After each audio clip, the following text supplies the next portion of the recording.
Development Authority. Delivered fresh by Mindanao Network. The business and investment news updates. This is the Mindanao Advantage. Our name, our edge. Good day, Mindanao, and to everyone watching across the nation and beyond. I am Romeo Montenegro, and welcome to the second episode of the Mindanao Advantage. Here, we bring you closer to the heart of Mindanao's business and investment landscape. The real stories, groundbreaking initiatives, and real opportunities shaping our region's future. In today's episode, we are honored to welcome one of Mindanao's most visionary and forward-thinking leaders, a trailblazing entrepreneur and long-standing partner of the Mindanao Development Authority across numerous investment and development initiatives.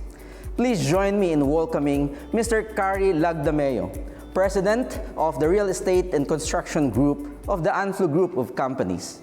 Cary, thank you for welcoming us here in your beautiful building and for sneaking us into your very hectic and very busy schedule. How have you been? Well, first of all, thank you, Asek, and thank you for being here, and here at the Mossa Diamond Tower. Thank you for the invitation as well. It's been good. I mean, we've been busy, but I would say good busy. A lot of the initiatives that we had planned from the start of the year they're continuing, despite, I would say, maybe some external challenges that I think everyone's facing in the world.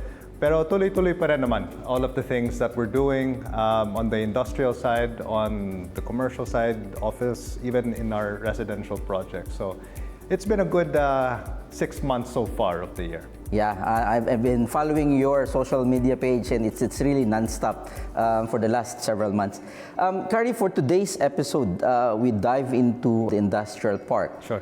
And the eco zones in Mindanao. And of course, this is really something that we are honored to feature, particularly the origin, the start of Anflo Industrial Estate, which is, of course, Mindanao's leading private-owned industrial park. There had been quite a number of very interesting stories and best practices of the AIE. For the sake of our audience, can you share how AIE started, the origin, the purpose of the company? Yeah, so next year we're going to be celebrating our 10th year of existence. We started construction actually in 2016. We received though our PEZA registration, I guess that was around end of 2015. And really what we wanted to do was to have a platform to be able to attract foreign investment into our part of the country. For one, we wanted it to be PEZA registered. Second, its location is actually right beside an international container terminal, which is DICT.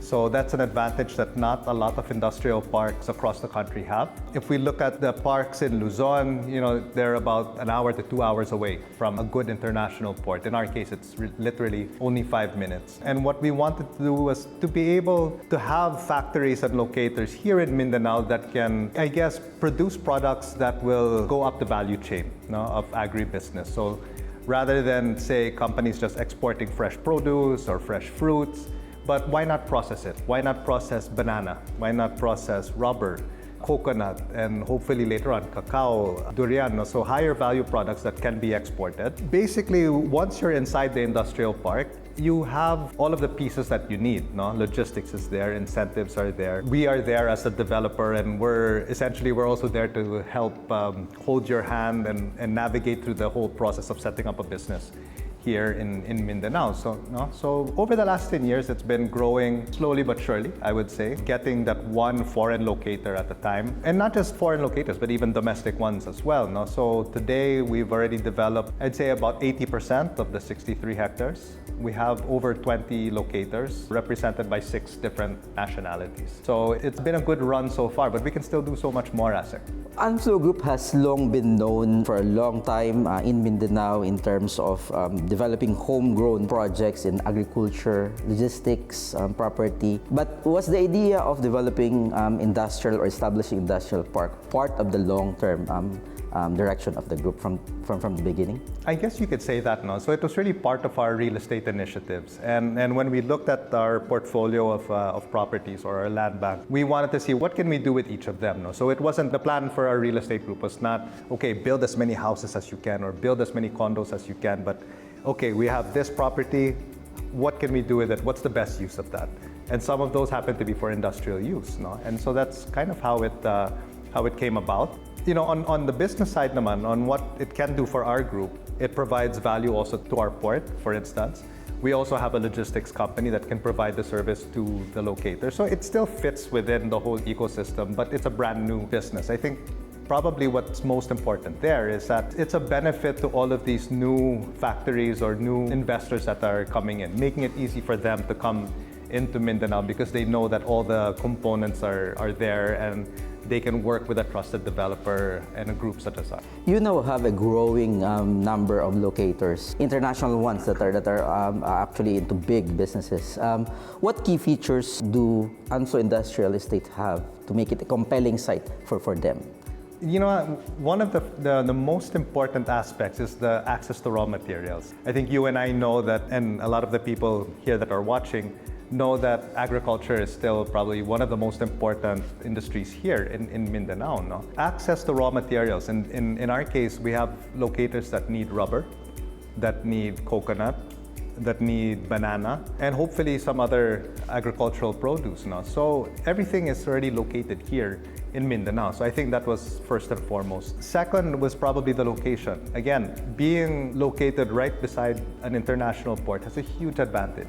Of course, you save on logistics costs, which means also you're more sustainable. You don't have to truck, hundreds of kilometers away that burns fuel and, contributes to greenhouse gases and things like that. It's so near. No? And then third, very important also, is that we are a PEZA zone. No? So with PEZA, you're given a host of different fiscal incentives. PEZA also acts as a one-stop shop. So when you register your business, when you go for your business permit, even visas for foreign nationals, they can also help with that. And for a foreign company, that's really what they're looking for, is ease of doing business. Again, I'd like to think that all of the components are in place. Maybe one last would be our utilities as well. We have very stable electricity, probably the cheapest power also in the country because we are here in Mindanao. Yes. So we have that great advantage. And also water. We work with Manila Water to provide the water to all of our tenants within the park. So we'd like to think that everything's there. No?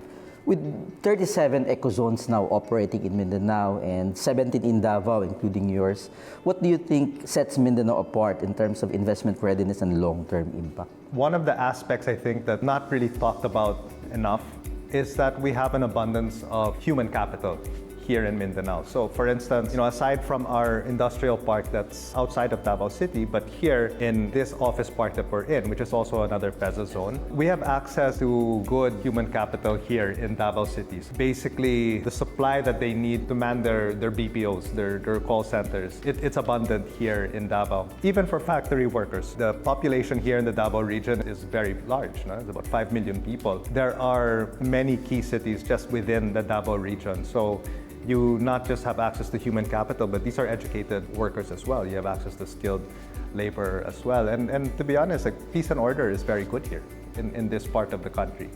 I think that's the most important narrative that we are also now conveying in terms of the new Mindanao, which is of course different from the kind of Mindanao they've been hearing 20, 30 years ago.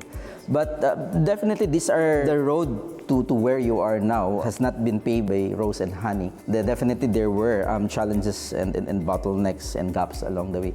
What were those that you've encountered as gaps and challenges? I would say it's a challenge that we had before and we continue to have it today, but maybe not as bad. It's educating people about Mindanao. I think especially to maybe some foreign companies that they don't know much about Mindanao. They hear maybe the not so good side about Mindanao. So you really have to continuously educate them, bring them here, show them what's available, show them that they're not going to be the first investor because there have been so many foreign investments already in this region. So I would say that for us here in Mindanao, and I think it's the same with you, ASEC, is that we have to work twice as hard, thrice as hard to get that one investment.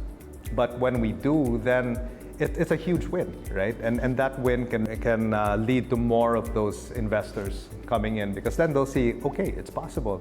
Everything that we wanted, that we thought could be available, say, in Luzon, available pala dito sa Mindanao, right? So I think that's always one of the biggest challenges. It's really how to educate people, and how to get them comfortable with the fact that Mindanao is investment ready. For this to be sorted out, how crucial is the role of the government at the national, regional, and local level in supporting all of this? It's extremely critical, no? Because in our experience, so a lot of the major locators that we have, even especially our biggest ones, the first group that they would talk to is not us. They'll go to the government first. They'll go to PEZA, they'll go to DTI, they'll go to the local government. Naturally, no? I think that would be the same for us. If we would go to another country, we would do the same. So if we're talking the same language as what the government agencies are doing, then at least they see that there is a concerted effort between the private and the public entities in trying to bring in these locators. So to answer your question, it is extremely important, and we hope that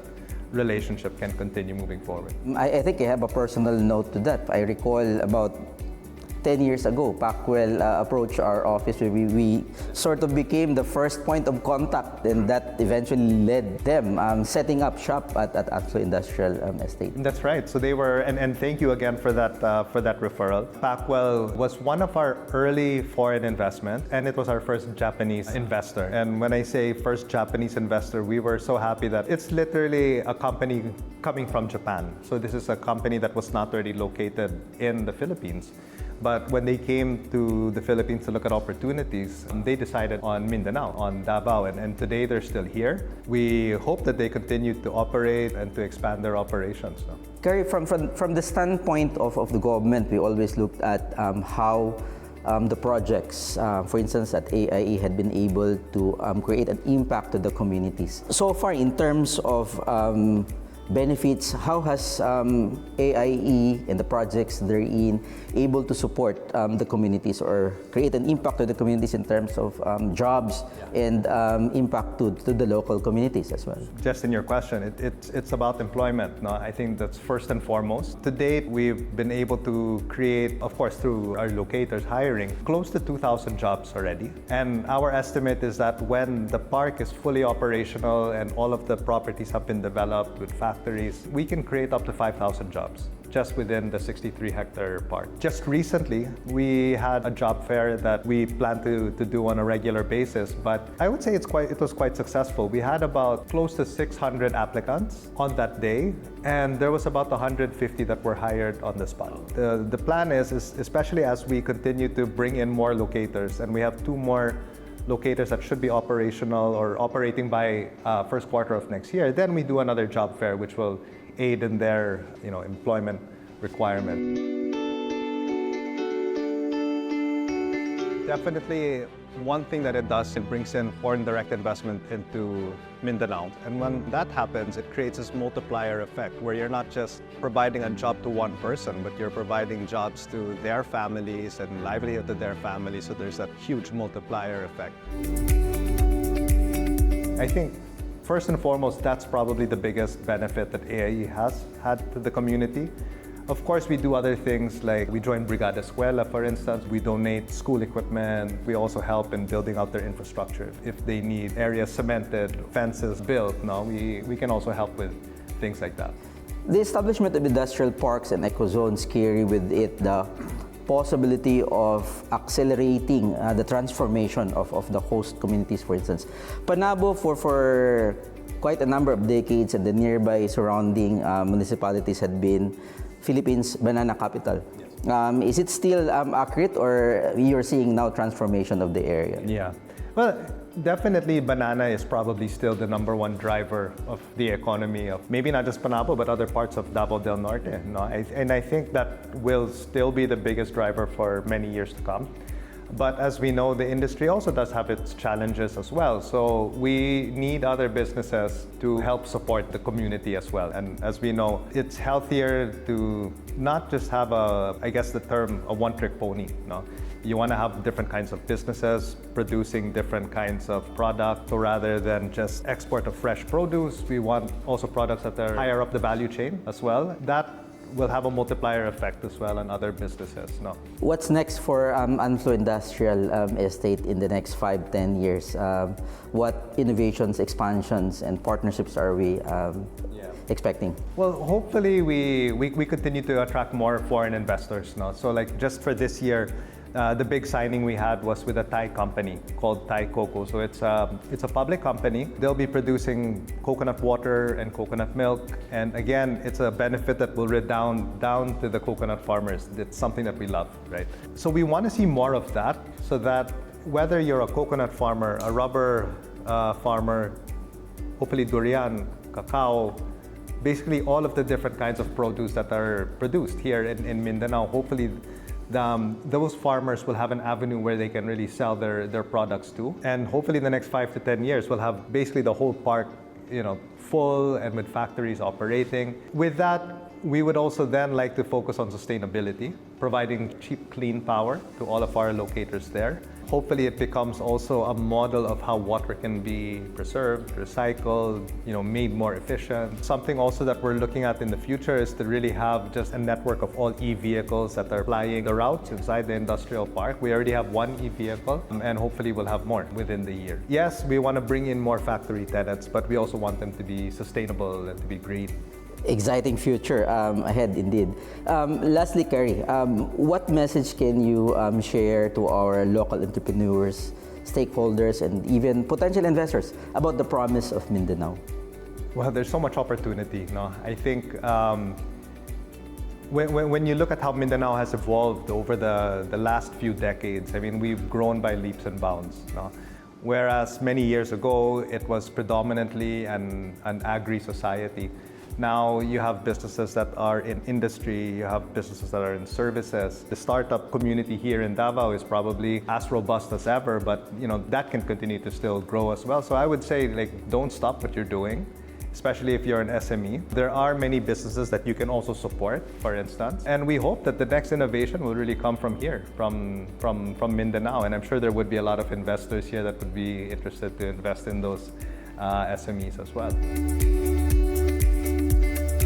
We would like to see ourselves still continuously growing, continuing to be innovative, continuing to be sustainable. We have to be on the lookout for what's new, what's innovative, what's sustainable, what's green. And so that we're always continuously providing a good project. It really creates a better Mindanao for everyone. If everyone's doing real estate projects with a lot of heart, making Mindanao a better place. Very enlightening conversation, Cary. Thank you very much. Thank you, Asik. Thank you, Mr. Cary Lagdameo, for sharing the Anflo Group's journey and insights into how homegrown leadership is shaping a more connected, more empowered Mindanao. Advancing Mindanao's potential isn't just a goal. It's a shared commitment built on collaboration, innovation, and a deep love for the land we call home. As we continue to spotlight the stories that drive inclusive growth, we are reminded that the Mindanao Advantage lies not just in geography, but in its people and natural bounty. Join us again next time as we continue to explore stories of resilience, innovation, and progress, all rooted in the rich island of Mindanao. I'm Romeo Montenegro. Until the next cup and great conversation, this has been the Mindanao Advantage. Our name, our edge. Thank you, Cary. Thank you, Asik.